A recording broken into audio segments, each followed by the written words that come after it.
आज हम आपको बहुत ही पुरानी कहानी सुनाने जा रहे हैं जिसे सुनने के बाद आपको बहुत कुछ नया सीखने को मिलेगा।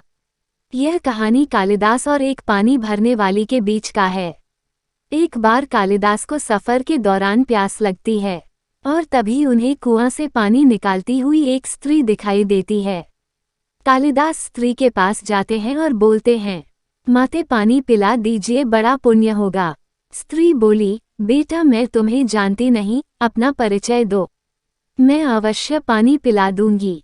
कालिदास ने कहा, मैं पथिक हूँ, कृपया पानी पिला दें। स्त्री बोली, तुम पथिक कैसे हो सकते हो? पथिक तो केवल दो ही हैं, सूर्य व चंद्रमा, जो कभी रुकते नहीं, हमेशा चलते रहते हैं। तुम इनमें से कौन हो, सत्य बताओ। कालिदास ने कहा, मैं मेहमान हूँ, कृपया पानी पिला दें।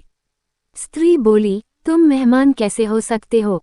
संसार में दो ही मेहमान हैं, पहला धन और दूसरा यौवन, इन्हें जाने में समय नहीं लगता। सत्य बताओ, कौन हो तुम? अब तक के सारे तर्क से पराजित हताश तो हो ही चुके थे। कालिदास बोले, मैं सहनशील हूँ, अब आप पानी पिला दें। स्त्री ने कहा, नहीं, सहनशील तो दो ही हैं।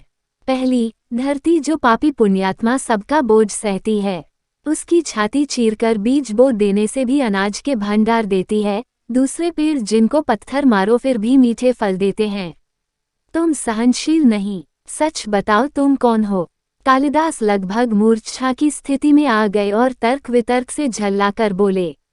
कालिदास बोले, मैं हठी हूँ। स्त्री बोली, फिर असत्य। हठी तो दो ही हैं, पहला नख और दूसरे केश, कितना भी काटो बार बार निकल आते हैं। सत्य कहें, कौन है आप? पूरी तरह अपमानित और पराजित हो चुके थे। कालिदास ने कहा, फिर तो मैं मूर्ख ही हूँ। स्त्री ने कहा, नहीं, तुम मूर्ख कैसे हो सकते हो? मूर्ख दो ही हैं, पहला राजा जो बिना योग्यता के भी सब पर शासन करता है, और दूसरा दरबारी पंडित जो राजा को प्रसन्न करने के लिए गलत बात पर भी तर्क करके उसको सही सिद्ध करने की चेष्टा करता है।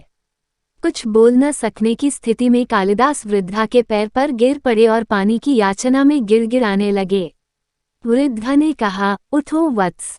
आवाज सुनकर कालिदास ने ऊपर देखा तो साक्षात माता सरस्वती वहां खड़ी थी। कालिदास पुनः नतमस्तक हो गए। माता ने कहा, शिक्षा से ज्ञान आता है, न कि अहंकार। तूने शिक्षा के बल पर प्राप्त मान और प्रतिष्ठा को ही अपनी उपलब्धि मान लिया और अहंकार कर बैठे, इसलिए मुझे तुम्हारे चक्षु खोलने के लिए ये स्वांग करना पड़ा।